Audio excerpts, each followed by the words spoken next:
Managing teams is an art, and being able to find the right people who are there for the right reasons changes everything. Welcome to Lonely at the Top, a podcast for high-level leaders carrying the invisible weight of the world. Because you know the higher you rise, the fewer people you can safely talk to. Here we welcome founders, executives, and decision makers who feel the isolation and pressure that comes with power. Lonely at the Top is your sanctuary in the storm, and I'm your host, soul medic and former psychotherapist Rachel Alexandria. Let's get into our guest today. John Valencia is the president and CEO of Good for Others Foundation, a national leader in workforce development and nonprofit empowerment. With over 2 decades of executive leadership experience, John has raised nearly $1 billion, that's billion with a B, for education and community advancement initiatives. Oh my gosh, John, this is It's a lot so of money. impressive. It's so much money. That's amazing. And you, for those who can't see and are just listening, you don't know this, but John looks too young to have raised this much money at such a young age. Listen, I just got a haircut just to cut off the gray, so that's what I got to do. Oh, well, I'm so glad to have you here. For those who are maybe curious about how we know each other, because on this show, I interview people I know very well, and I interview people I have just met. So John and I actually have known each other for about a year. We met through the fancy social club here in San Diego called the Reading Club, which is really just kind of like a fun salon in the Gertrude Stein style of people who are intellectually curious and socially craving, I guess, to Good meet way to each other. describe it. Yeah, I love that. Every once in a while, my MFA in poetry shows up. So yeah, we've known each other for a while, and I just knew I wanted to have you on the show because if anybody understands what it's like to be lonely at the top and to work through that, it's you. Yes, that's true. Happy to be here. And you've been at the top in a lot of places for a long time. Yeah, I have run 5 different nonprofits here in San Diego. I've been a vice chancellor for workforce development for a community college system and vice presidents of different levels or departments within an education institution in LA. So, yeah, it's sometimes you when you get there at the top, it can be very lonely and very isolating. Yeah. Well, we're going to get into it. Let's do it. So have you, for most of your career, kind of been in leadership? Always, Would you say? yes. Yeah, I would say even, when I was started my own company when I was, I don't know, 8, selling lollipops up and down the street in my Oh little my red gosh. wagon with my cousin Samantha.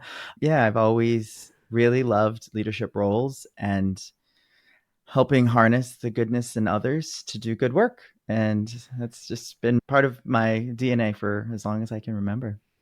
That's amazing. So do you even know what it's like to be just kind of one of the employees? It's a good question. I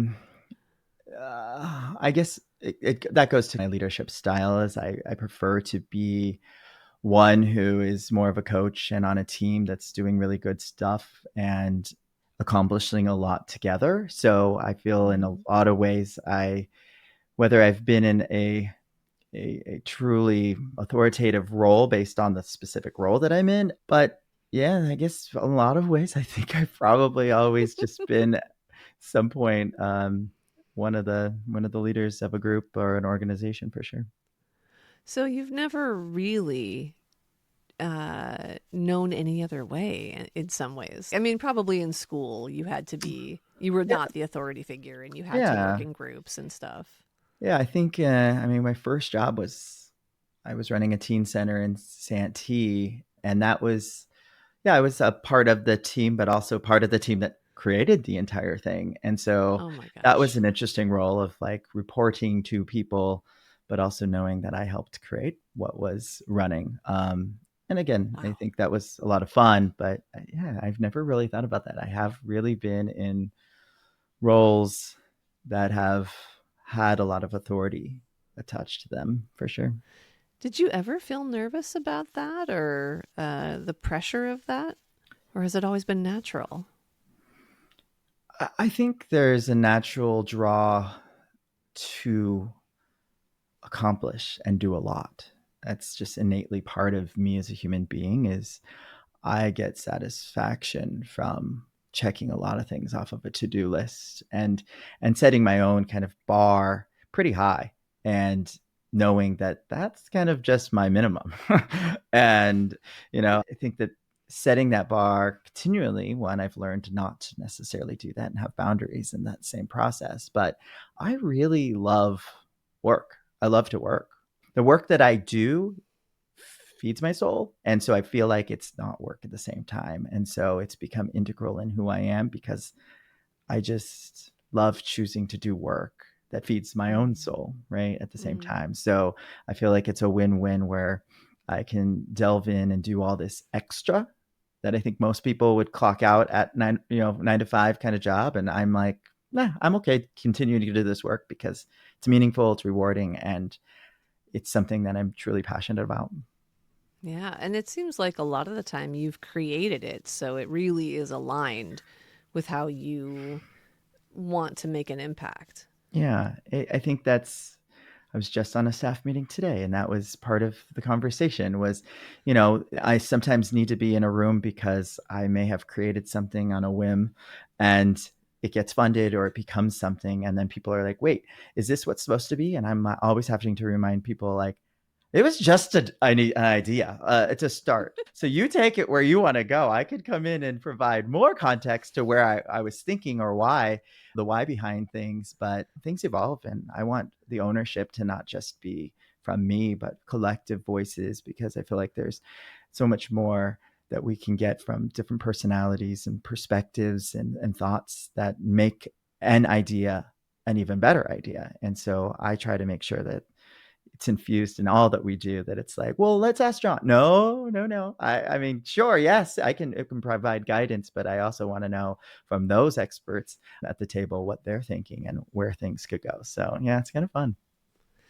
It sounds like you're really a visionary, an initiator and a visionary, and probably a rare one because you're one who's not super attached to all of the you're not trying to micromanage your vision. You just have a vision, you get something started, and then you're like, let's collaboratively shape that. I, Yeah. I would imagine that's less common.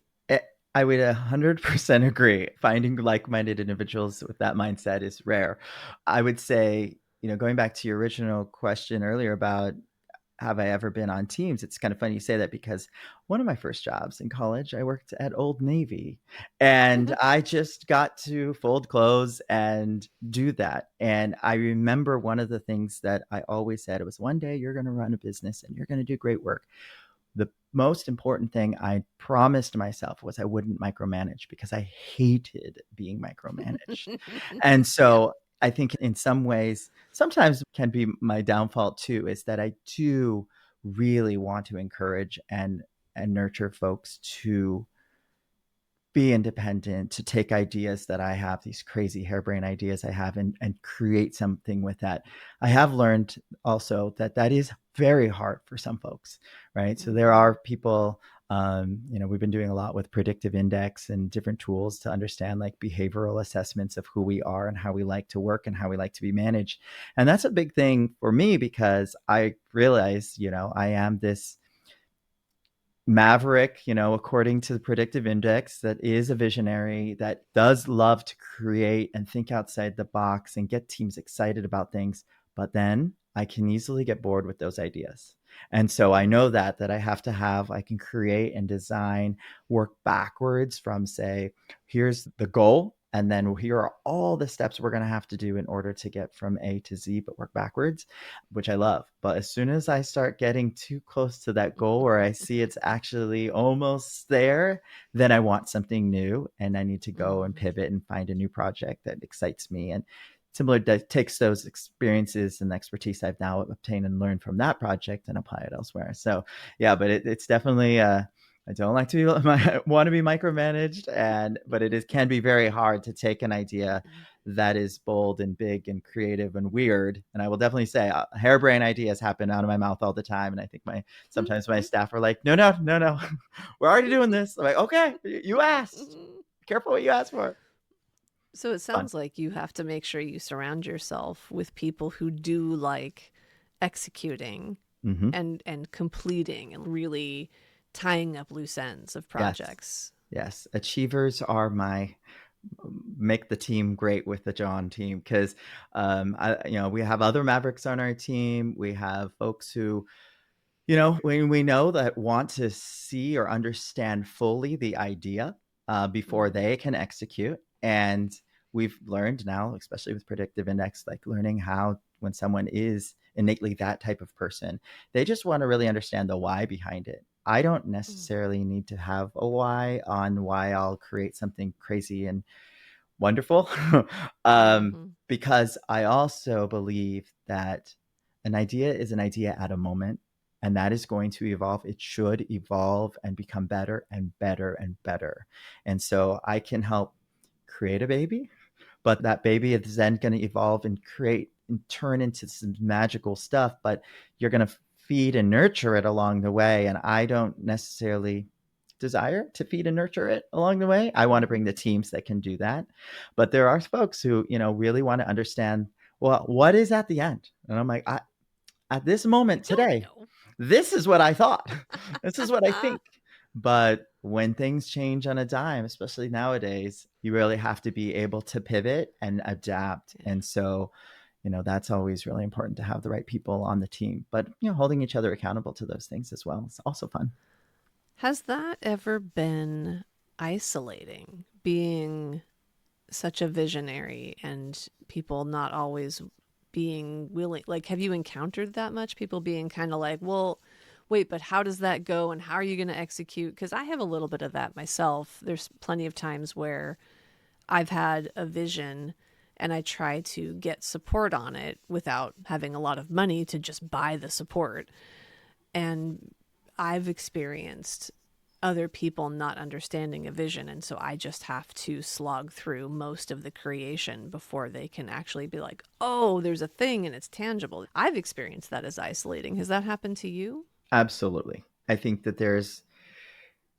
for me, I've been able to lean into some of my strengths. I know that to Strengths Finder and all these things we do in the world, right? One of them is woo. I'm also a really good storyteller, and so Mm-hmm. I think that really helps in encapsulating visions or thoughts that I might have to say, oh, okay, sounds like a good idea, but why? And then the storytelling nature in me can come out and help someone understand. And then the woo, I think, is helpful getting them on board. But so often, those are, I guess, maybe coping mechanisms because of it being isolating and not having necessarily always a sounding board who has a similar silly Viewpoint. wired mind as I Yeah. do. And I always say that sometimes clients hire me for this brain that thinks and can design things very differently than most people can. So when you say woo, just for the sake of clarity, I know what Mm-hmm. you're talking about. You're Mm-hmm. not talking about woo woo, No, which we no. also will reference on Yes, this show in different yes, episodes. You're yes. talking about the Strengths Finder, which Mm-hmm. stands for, is it win other people over? Win Yeah. others over? And yeah, the idea of being able to win someone over in a really Mm-hmm. authentic way. And it's Mm-hmm. not through any sort of manipulation or anything like that, other than you're genuinely can connect with someone Charismatic. and be charismatic. That's my other Yeah. Yeah. strength finder, right? Of course. And Yeah. so I think those things have allowed me to be in the space that I am. But it Mm-hmm. can be very isolating when there are folks who don't understand and or sometimes don't want to understand. Or And they're so not won over by charisma. yeah, They're the ones who are like, well, but I need to see the facts. I need to yes, see the data. right. I And I need a want to be 50-page business plan. yes, yes. Well, and to I guess also answer that question, that was probably why a portion of why I'm not in the education system anymore. Mm. And not to talk bad about education because I think it's a wonderful sector and doing great work. For me, that was really hard because Mm, there are a lot of people in education who don't have or bring innovation mm, or change. A lot of people are mm, very resistant to change in big bureaucracies. That just happens in any bureaucracy. And education is very much a bureaucracy. And so I think that was mhm, also very hard to, Chancellor Miles, Cindy Miles is one of my favorite human beings. And it's because I remember sitting in my interview with her, her in a beautiful, bold, bright yellow blazer and just staring at me. And I was like, I get her. She gets me. I can just tell that we're going to be in that creative wavelength of thinking big, big, audacious goals. And that's exactly what I did. And I was like, okay, I can come here because I'll have you because you need to have yeah. this. It's really very lonely. Yeah. Yeah. Having just even one person at work who thinks similarly Mm-hmm. and where you don't feel like I'm a foreign entity here is a That's big right. deal. Yeah. I remember feeling that way at school when I was getting my degree in therapy. I was kind of a weird outlier. I had not been to therapy myself, which years later I realized I just have all these friendships where we have massively deep process oriented conversation. So it's kind of similar. But I was an extrovert and an Enneagram 8, and I did not fit in with all of the much more introverted, tend to be type 4s for those who understand the Enneagram. And I just didn't quite feel like I felt like I belonged, but I Mm. also was like, I don't entirely feel understood. So when I'd have a teacher that would really get me, it was so important. I think that is a thing that everybody needs wherever they are. You just need at least one person who really sees you and that it's Mm. not just trauma bonding. Mm. It's so true. Right. It's so true. So, something I know about you that I am curious if this yeah how this might help with your experience of isolation, because like we said, you've been a leader almost your entire career and you're in a nonprofit that you built and that you run, but I also know that you tend to hire friends to work for you. I do. I do. I think one of the things I've learned, I mean, when I was at the college system, I mean, we had 5,800 employees. At one point, I owned a Christmas light manufacturing company that had lots of people. I've had spaces where I've just had a lot of humans, and managing teams is an art. And being able to find the right people who are there for the right reasons changes everything.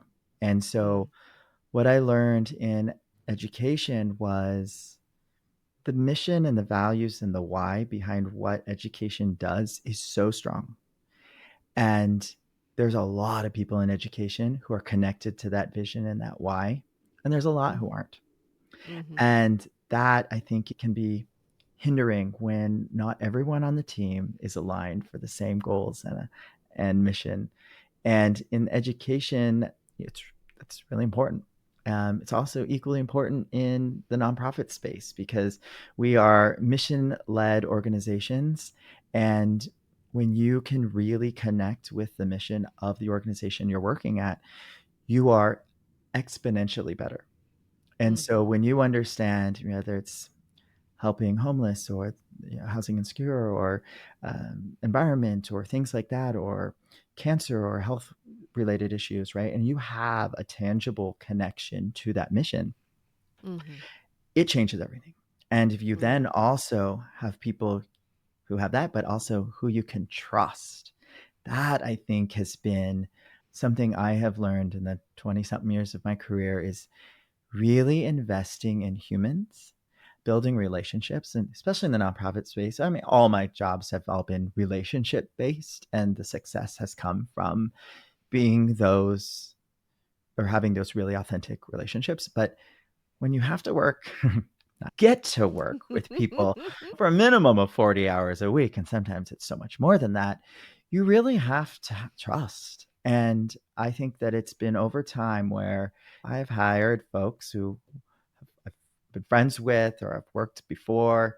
And there's something about that where you spend so much time with these people. Dare you say, Mm. we're not allowed to say this, but you love these people. You should, right? You're spending so much time with them. Like they know all about you. You're doing things, right? I love the people I work with. And it's always a no to say that, but I do. And I want to make sure that they're getting what they need out of their career and that job and that role at that moment, and making sure that they feel valued and they feel part of that team. And in the moment where they need something else in their career, I want to be also the first person who can help them and not feel scared or afraid to leave that space. And I Mm. feel like that's where, when sometimes I look through the Rolodex of people I've worked with, and the same names sometimes come up because of their experience, because of their dedication.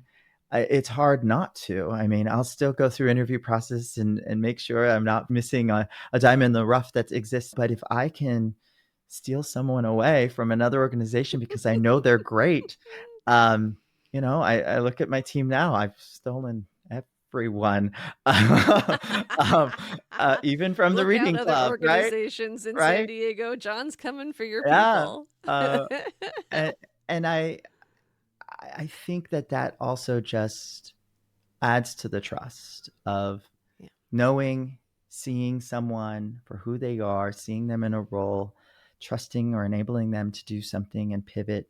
And I also believe that people, especially these days, are moving in and out from jobs, and there's no Mm. succession planning. And so, in order to grow your salary and your expertise, you end up having to leave organizations and go somewhere else. And sometimes you even go back to that organization before they realize they should have paid you more to do everything in their power to keep you. Right. But there's so much of this now back and forth, and compared to generations before where people stayed in a job for Right. their entire career. If I could steal someone to help me do something really great and it's a win-win for them for their career, and they get to come land and stay with me for a year or two or three or however long they want, I just love that. And again, it goes that back Mm. to just having that trust, and I guess maybe also helps with that isolation piece to Mm. to a degree, right? Because I do know them, they know me, they know my flaws, my strengths, and then we also know that we can jump into a conversation or support a client or solve a problem leaning on our collective strengths and weaknesses together. And that, sometimes when you hire someone new, it takes so long just to get to know that person, let alone them Right. understand the organization. And so when you can hire someone or trust or have worked with in the past, most of the time it works out really good. Well, part of what that tells me, so this is a concept that we learned when I was in grad school, because my schooling was both in systems, like we had organizational development people and we went through some of the same training as the therapists went through, Hmm. and vice versa. Um, we talked about there's two kind of times in any company, in any system, where you're, I don't even know, like call it minor seasons or something like that. And they are called task and maintenance. Hmm. It's time for task, like we're doing, everyone's doing jobs, we're having the meetings, we're executing stuff, whatever. And then there's like a rumble in the system. People are rubbing the wrong way, there's miscommunication. It's time for maintenance, Hmm. I right? love that.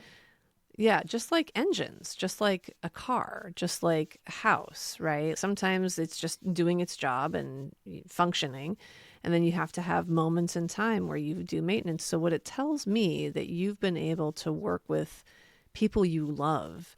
And I know you have a family member in your team. I know you have some of your good friends and people you hang out with Hmm. outside of work time. Yep. To me, what it says is that you have a lot of skills in doing maintenance Hmm.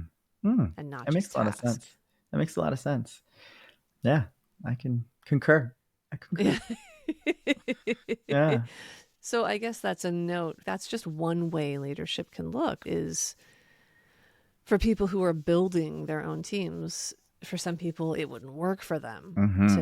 to have friends on. It would just be too much. Let's just call it emotional labor. But I think Hmm. you have a lot of ability. You have a lot of skill with emotional labor. Yeah.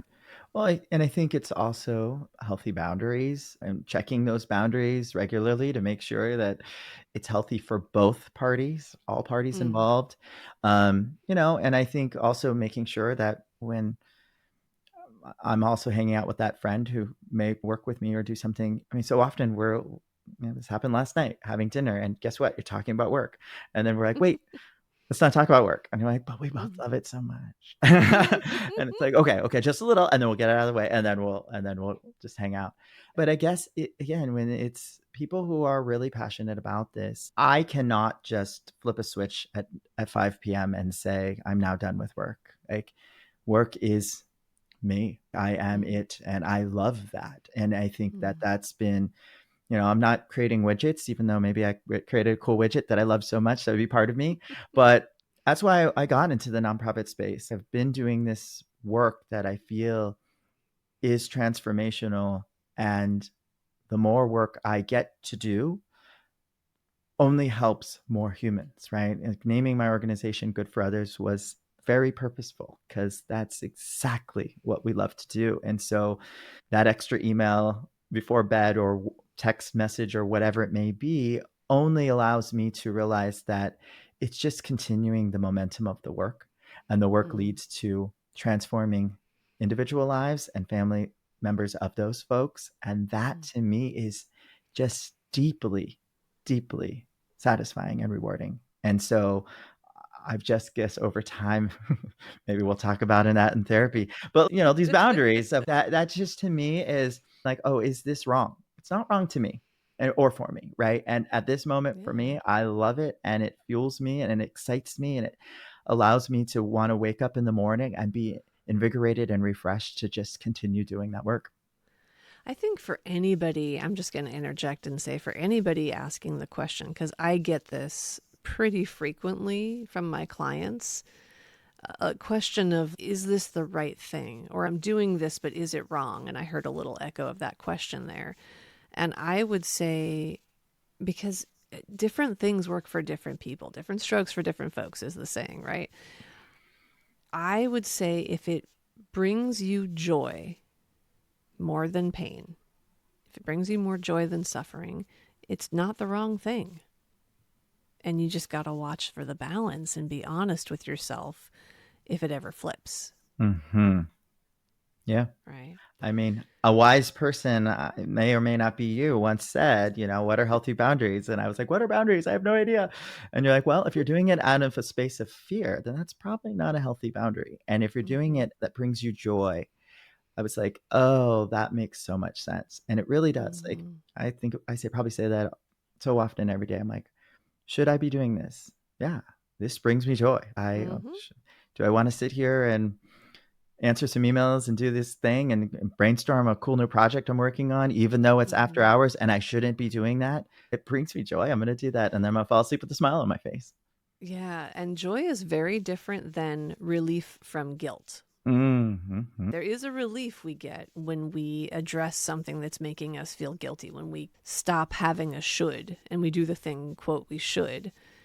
That can bring relief, but it's not the same thing as joy. Mm-mm. Joy is a buoyant experience. Like you say, you fall asleep with a smile on your face. Relief from guilt is like, oh, okay. Mm-hmm. And maybe you get a little dopamine from it, right? But Yeah. it's not going to feel the same. So, It's like a band-aid. right. It's a very Mm-hmm. good, it's really important to notice the distinction. Mm-hmm. All right. So that's our little therapy moment for the audience today.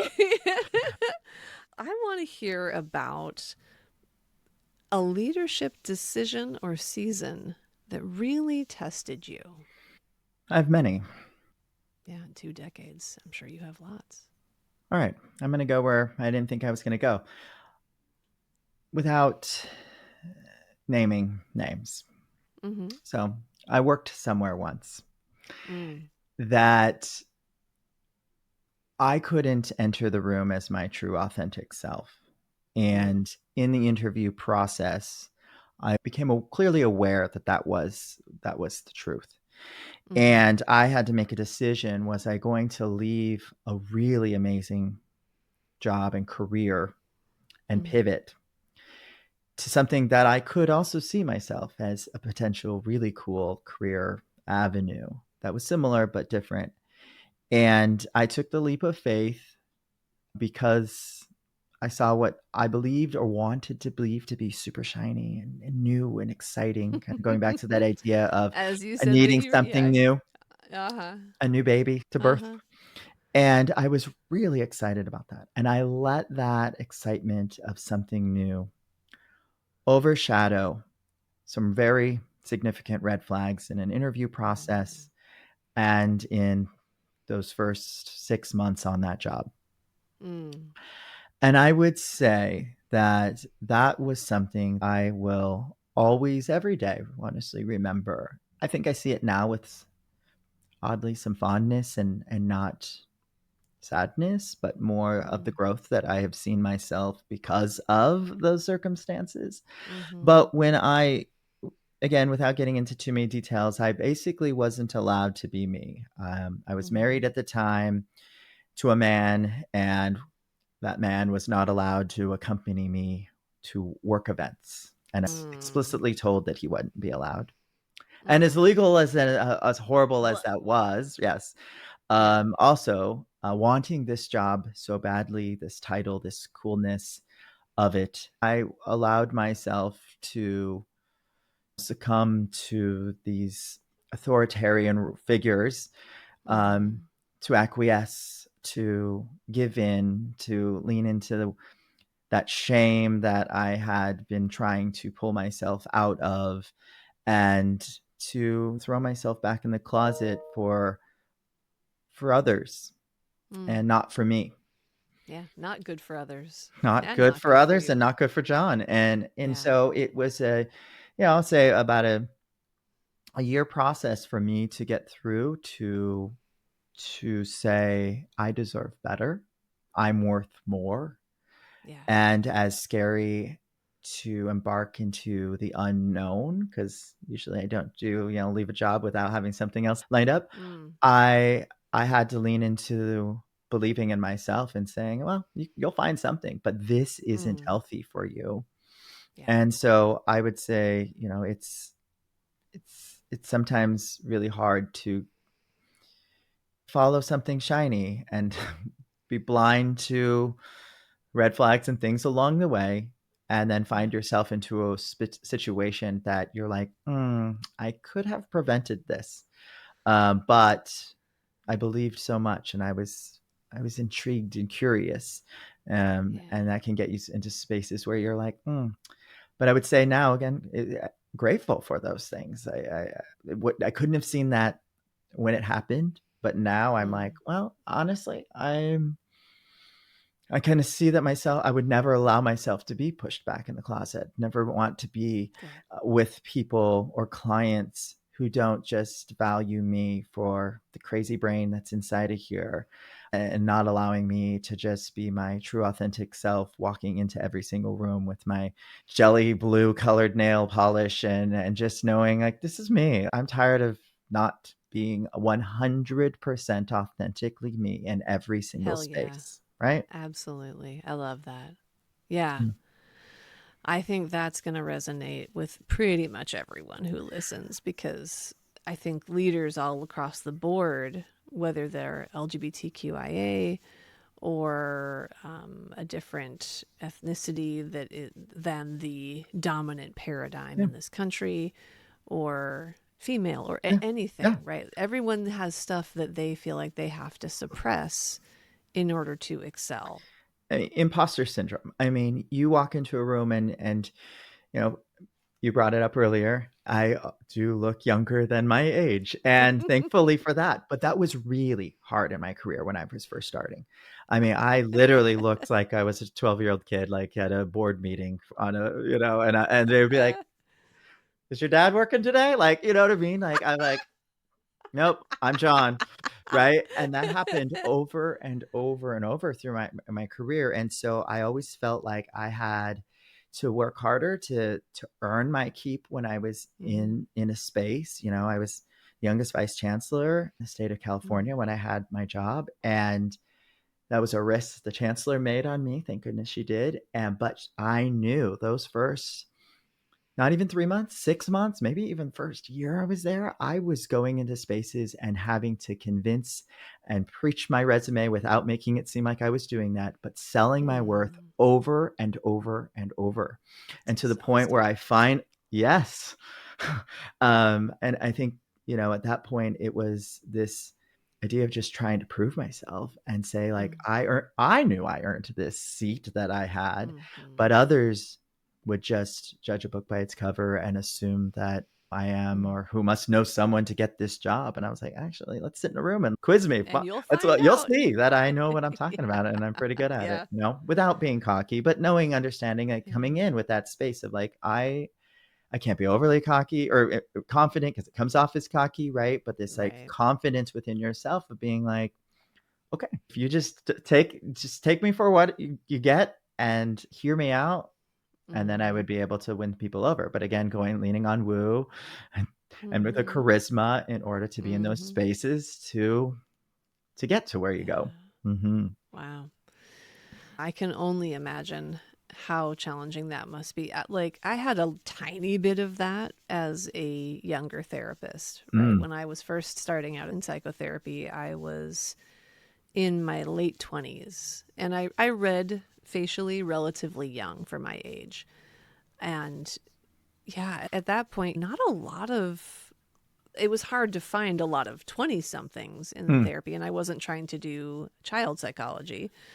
So convincing people who are Mm. older than me that I could sit with Yeah. them, What? You're right? gonna fix my problems? You're brand Yeah. new. Yeah, you're a brand new baby, Yeah. yeah. And I start Um, to get it now that I'm older and I try to help other people find referrals and things like that. Or I mm. look for a doctor, I'm like, why does everyone look younger than me? Oh, yeah. It's freaky. But yeah, I can imagine that must have been just like you have a lot of stamina and determination. A lot of other people would have given up, and Mm. you just clearly have so much passion and drive to get through that over and over and over and not become jaded or bitter by it. I think, yeah, it's about perspective. I mean, I will always be the most optimistic person when I enter a room, and just thinking about meetings I was on before this, and that's what I did. And it's not fake, it's true. Mm-hmm. I am definitely being like, okay, okay, this happened. All right, well, this is just more of a challenge or an opportunity to solve a challenge to me, right? And people are like, how do you do that? I'm like, do you really believe that? I'm like, no, I really do. I'm like, all right, like this is Mm-hmm. gonna freshen us up and try something new and push us for innovation. I think that's what I love so much. Innovation to me is so exciting with AI and all these things that we're doing right now. It's like Mm. exponentially things are happening each day, and I'm here for it. Like, I'm like early adopter, want this because I want to figure out how we can do this and apply that. But when there's people on a team who aren't that way, it can be hard. So yeah, Yeah. it's having the right team is really important. Well, at the top, and this is going to be really interesting because you are such a positive person. So we're going to open your balance sheet of burdens. We're going to look into the private ledger of John Love it. Valencia. So we'd love to know, what is one cost you've paid for being in leadership?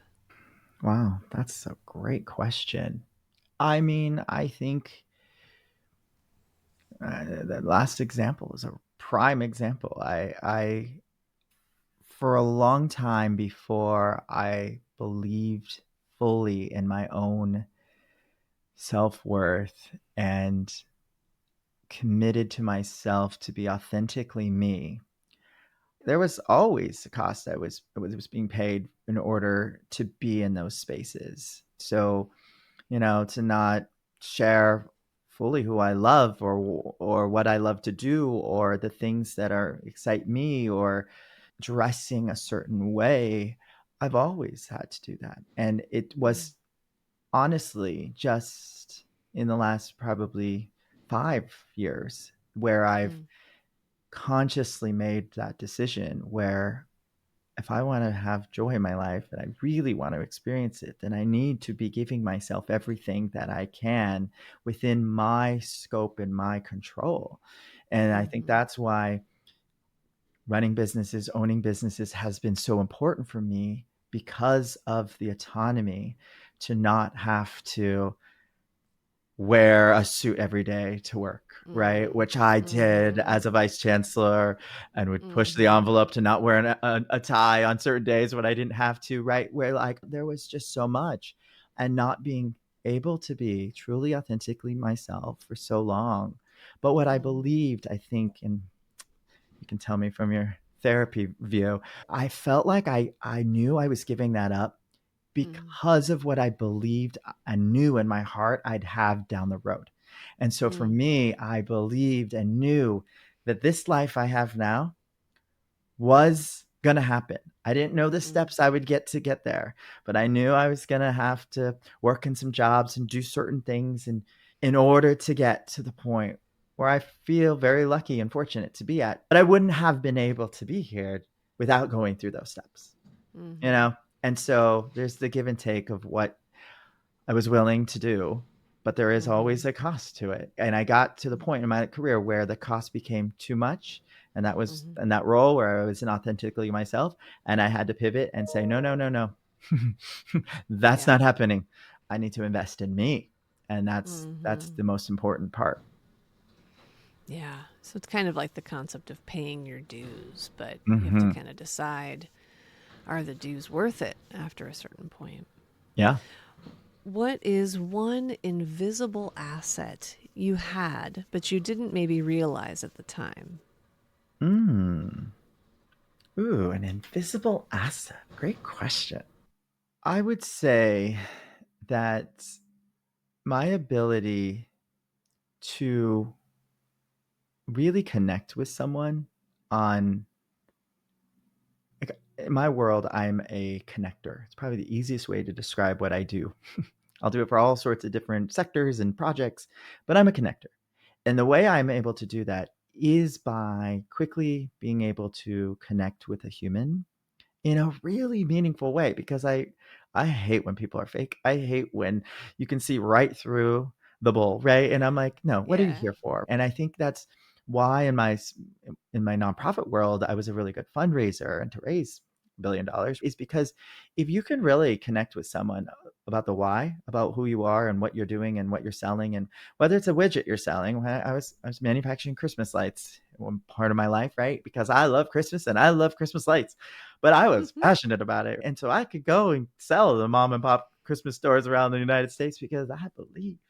But when you really do, it just becomes a lot easier to build rapport and trust within someone. And so I think it was not until I think later in life where I realized that that true invisible asset was this kindness, this empathy, this realness. And when I was, it was probably when my true authentic self was just starving to be truly itself, could find these humans and could find commonality, could see Mm. deeper into someone and understand their why and who they really are, is what drove me to really be able to build relationships with folks. And Mm. it has afforded me the amazing life that I have now with bringing the right clients together, bringing the right projects together, being able to open my phone and text someone and literally this just happened, tell them a crazy idea in less than a sentence and they're like, I'm in. And next thing we Yeah. know, we're going to start some new cool project together. And Ah. again, right, just being able to have that has been a cool asset. Okay, what is one investment that you're making now for your well being or your soul? I mean, I think that the best investment I've been making is the many aspects to my mental health journey. I went through a really nasty, horrible divorce um, with, you know, emotional and physical, like domestic violence situation, which was really just horrible. And I think it forced me to put myself in a very vulnerable space to be open Mm. to meeting with therapists and multiple ones, right? I've done group therapies, I've done all sorts of really cool spaces to be like, do I like journaling? Do I like meditation? Do I like all these things to try to explore and open myself up to seeing what I connect with the most and financial investment, but it's also mostly been a time investment Mm. where I do have to carve out time in my day to invest in conversations, to invest in journaling, music therapy. Like I bought a racehorse to go, and now hang out in the barn and just hang on to them and feel their excitement and love and right, the equestrian world of therapy, and just delving into it and dipping my toes has been really. I knew I needed something right after the divorce. I just really so felt like I really had hit rock bottom and felt so alone. And being able to climb out of that, I think, was the best investment of my life and continue, right? It's a journey that will always be important to me. But the mental health, I think I always said, oh, yeah, of course, everyone should have a therapist. Everyone should do this. Like, but really Everyone being able should, to yeah. invest into finding the right one. And I mean, I've had, I don't know, 4 or 5 therapists in the last 5 years or so. And finding that connection with someone is so important. And then you feel like, oh, it didn't really work out with that one. But then you feel like, I don't really want to hang out with that person anymore. And then I got to go find another one. Should I just stick with this one? And you do that. And then finally you find someone or a team who really understands you. And that I think has been the coolest investment for myself is understanding that it's not just solving something that you might be having or experiencing now, but it's repaving the future that is more aligned to who you are as a human being and who you want to be. And that is the exciting piece too. It's like, yeah, I feel better when it happens, but I'm also realizing that it's only making my future even better. I love that. Repaving for the future. That's such a great way of describing and such a good pitch for mental wellness work. Mm. What do you wish more leaders felt permission to say out loud? I'm the type of leader who typically wears my heart on my sleeve. And I think it's really hard for some leaders to admit when they're wrong. I think we are held to this standard of Mm, yeah. we're supposed to know everything and we're supposed to be guiding and leading and we can't make mistakes.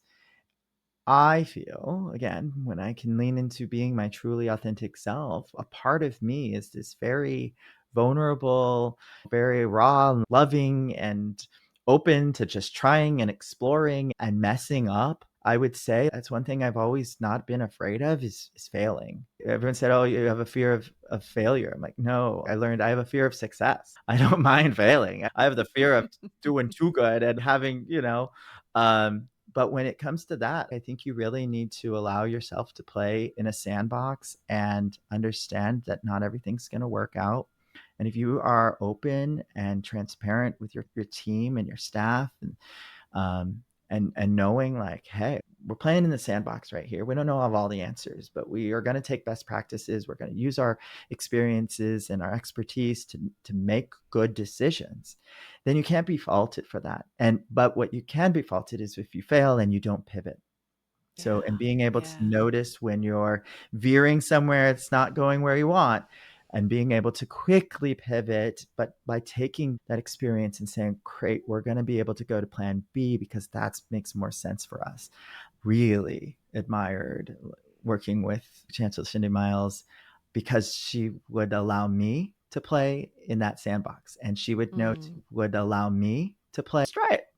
Um, mm, when your workforce development board, who gives us a lot of support for the work that we do, but their funding that they give us is different than most funding that you would get to a nonprofit because usually you're, yes, it's very structured. Don't get me wrong with that, but they allow us to play in trial and error. And they'll say, oh, we think that we can support people this way. Let's provide these services. And then when you realize, oh, wait, no, they actually have needs here. Oh, we're going to pivot. That is really cool where you can just be in that space. And so, yeah, I would say it comes down to just being vulnerable and not afraid to get messy because life is messy and work is messy, and we can't pretend that that sometimes isn't, Yeah. but we can be prepared and aligned to the same goals.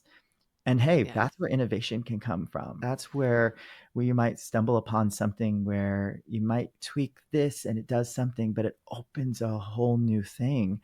That's really exciting space to be in. This, you And can so, really see your visionariness in this. I love it. And before we get to our last question, and we have to wrap up this interview oh, soon, yeah. but do you want to say just a moment what Good for Others does in case people want, like what they do and how Yeah. people might be able to support them or benefit from them? Absolutely. Yeah. So Good for Others Foundation, we're a 501(c)(3) nonprofit, been around since 2021. And so we're fairly new, but what we wanted was to create an organization that wasn't duplicating efforts in the nonprofit space. So just in San Diego alone, there's 13,000 nonprofits. It's a lot. And so we didn't want to be just this new thing that was taking over and taking funding from other resources that could be going to good work. So what we really found ourselves is to be a workforce intermediary. So we create and bring organizations together to do really good work. And we're doing that right now here in the nonprofit space of bringing all nonprofit CEOs together, bringing all HR folks together, bringing all programmatic staff together where we can come in and actually start solving problems. Right now with the federal funding that's being slashed, right now more than ever is when we need to really coalesce and bring together those doing good work and share best practices and not have to reinvent any wheel. So that's what we're doing. We're building really cool collaborations with this consortium of these nonprofit executives and all levels, and saying this is the work we're doing, this is what we want to do. And we realize that we also need to train folks to do that. So we have a training program to get people into nonprofit work. So if you're interested, go to our website, find out what training programs we have. And on the other side is it's just really motivating and lifting up the nonprofit space for all the good work we do. And so also Mm. piece to what we do is amplify really cool programs doing really cool work, but also making sure we have the right workers in these roles, because now more than ever, we need good leadership, people who are willing to be Mm. thoughtful with open mind, open heart, and excited about the future. How crazy it is at the moment. So if people want to find out more about Yeah. Good for Others, what's the website they Oh, should go yes. to? Go to goodforothers.org and learn about all of our programs and get involved. We're always wanting to hear about projects that people have. If you have ideas, if you want to support us with a donation, we're happy to obviously take any sort of generosity the community has. It is expensive to do this work, and so to train people and get Mm. them excited does come with funding needs. And so we're lucky to have a lot of really great partners, especially the state of California, to help us do work, but always wanting to expand and do new things. So check out our website. Yeah, goodforothers.org. Awesome. Thank you for sharing that. Yeah, I really want to make sure your organization gets every extra bit of support it can. Love it. Thank you. So let's go to our last question, which is the time machine question. It is Mm. opening up the doors of the time machine, and you get to step in and go back to a point in your life previously to give a needed piece of advice or support to a past version of yourself. What would you go back in a time machine to say to yourself? I would go back to 6-year-old John. It's my favorite version of me. He didn't used to be, but he is now. Mm. And I would actually bring him a picture of me today. And I would just bring him a picture of me smiling, happy, with my painted nails on. Just hug him and thank him and let him know that, you know, might be surviving at the moment, but Mm. to know that eventually he'll be thriving. And Mm. the if he can really lean into himself and do the things that bring him joy early and follow those little nuggets, because if I look back in now and I think about it, it was the joy of those little breadcrumbs along the way that have led me here. I think I'm such a person that loves plans and to-do lists, and I think 6-year-old John would just love to know that, like, to be able to see that there's hope and excitement There's hope down in the there. future. Yeah. I think because you know me, I don't want to necessarily know the plan because I want to be able to pivot along Yeah. the way, but to know that the end goal is really cool. Yeah. That would be something that I would love to have gone back and just tell 6-year-old John without spoilers. I don't want the spoilers, but just a little You bit just of want to him know it's just going to to be know that he's okay. going to be okay. Because there Yeah. were moments where he definitely didn't believe that. And so I think the just knowing that we're going to be into a point where we're thriving, and that the hiding in plain sight piece doesn't have to be there for so long. Yeah. It would be really nice for him to know that. Well, we'll just say that that happened on the metaphysical level, Love it. and it's been great. Such a great conversation. I think there's so much here that we're going to be able to share with listeners, and I look forward to hearing the comments when we debut the show. Thanks so much for being with us today, John. Oh, thank you for having me here, but also just being in my orbit. I'm grateful for you in my orbit. Oh, thank you so much. The feeling is mutual. Oh, Ah, I wish we were in person. We'd be hugging right now. we've been hugging. We'll do All right, that virtual soon. hugs, We'll do it virtual soon. hugs. Yes. Thanks everyone for listening to Lonely at the Top. If today's conversation resonated, I hope you'll take a moment, give yourself a pause, and check in with what you might be carrying silently. You don't have to hold it all alone. If you're feeling like you're ready for some more support in your leadership journey, if you'd like to let go of some of the lone wolf, you can reach out to me and we can have a chat at rachelalexandria.com. If you know another leader who would really love this show, please forward it to them. Because yeah, it's lonely at the top, but it doesn't have to stay that way.